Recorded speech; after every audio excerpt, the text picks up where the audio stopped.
2021 کے مطابق یعنی 1443 سنہ ہجری کے مطابق مہر کی رقم اور فطرے کی رقم کتنی ہونی چاہیے؟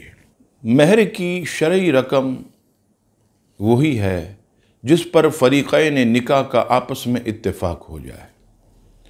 شریعت نے اس کی کوئی حد مقرر نہیں کی بلکہ اسے فریقین کی رضامندی پر چھوڑا ہے، اور اس میں مختلف مالی حیثیتوں کے افراد کے لیے کم یا زیادہ کی گنجائش رکھی۔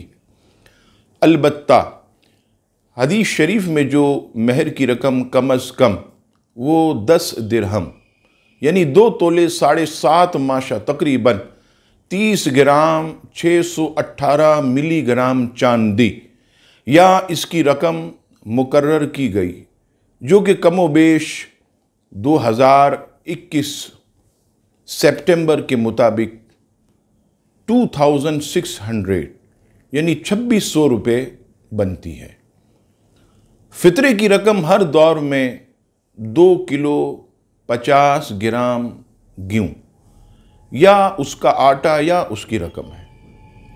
آپ جو آٹا گھر میں استعمال کرتے ہیں اس آٹے کی قیمت 2 کلو 50 گرام جتنی بنتی ہے۔ اس رقم کا فطرہ دیں۔